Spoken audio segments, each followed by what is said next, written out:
God knows your pain. He knows your goals. He knows your fears. He knows your suffering. He knows all of these things about you.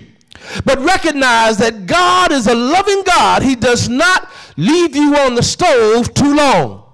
He's going to make you. He's going to change you. He's going to make that marriage, make that family situation be turned around for the good. One of the things, and let me just settle down here. Y'all pray for me, and we're going to preach and be done. One of the things that happened, there is a course you take in engineering, and it's a course, and it talks about metallurgy. And it talks about how you change the structure of something when you put it into temperature. And not only do you raise it into temperature, then you have to cool it. Sometimes you change the structure if you let it cool naturally. Other times you change the structure if you dip it into water and it's cooled like that, or you dip it into oil and it's cooled a certain length. The point of it is that the internal structure is changed by the heat and the cooling process. Recognize that God is still doing that in your life. That this convoluted, that this cryptic message that the enemy, empowered by Satan, the Antichrist, is trying to wear you out. You've got to recognize and say, I'm not going to wear out. God is just changing my internal structure. No matter what I have gone through, no matter what I am in the midst of, no matter what report has come to me, no matter what situation I find myself, God is still in the midst of trying to work this thing out for me. You've got to recognize here, brothers and sisters, is that sometimes the things that you have caused yourself, and sometimes things that you're going through you did not call. But God is still in the middle of trying to bring you out. Satan is trying to use those things to wear you out and to discourage you. But you need to recognize that it is not going to be able, he's not able to discourage you.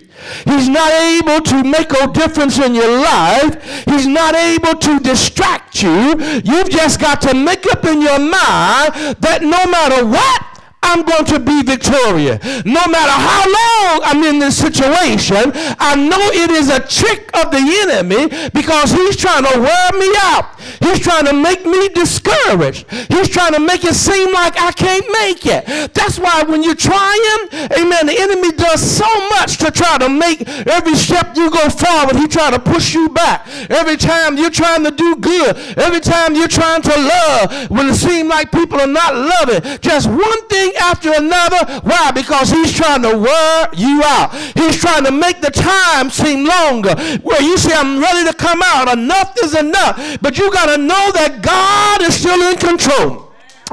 God is still concerned about you. God is still worried about you.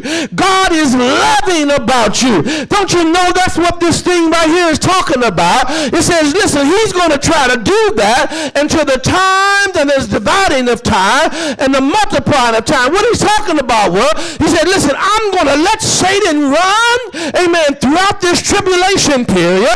And this tribulation period is going to be 3.5 years time.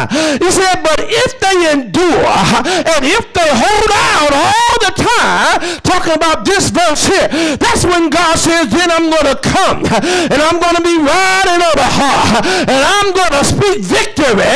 I'm going to be able to bless those that have held out. I'm going to be able to strengthen those that have given themselves in, those that have planted themselves, those that have decided that no matter what, I know God is able to bless me and to keep me. You got to decide that that's what you're going to do. You got to decide and know that that's how God is getting ready to deal with you. As we take a little bit of time here, y'all bear with me, you all are listening so good.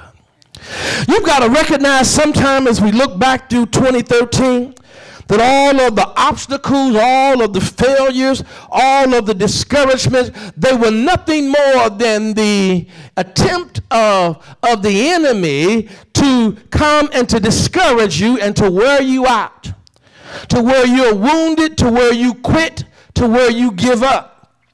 Don't y'all know that every battle you go through does end up being a mental battle? It is not necessarily a battle in the flesh. This thing that they call the wall when you're running, if you're a jogger, amen, or you're a long distance runner, one of the things they do, they say, have you hit the wall? And that wall is when you get to the point to where your body is physically ready to stop. But they say push through the wall. If you push through the wall, then in your mind, the Bible, not the Bible, but runners and things like this, talking about when you push through that, that's when you get a new win. That's when you get your second win. Why? Because you decided that the battle was no longer in my body. Now the battle was in my mind. And will I quit or will I not quit? It is paramount to your relationship with Jesus Christ now. You've got to say, listen, I'm getting ready to step out of 2013. I'm getting ready to go into 2014, and I'm not going to be discouraged. I'm not going to be worn out. I'm going to continue to have joy, and I'm going to praise my way out of this thing. I'm going to know that God is able to bless me no matter what I go through. I'm going to hold on to the ability of God, and I know that the trick that the enemy uses is to mess with time.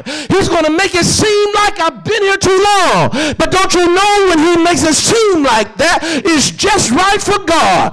Don't you know that when it seems like you don't have to go through it anymore, that God is saying, now your internal structure has you're stronger, you're mightier, you're wiser. You can make it, brother. You can make it, sister. You got to decide that this wearing out, amen, was just wearing in, and now I'm comfortable and I know how to get my victory.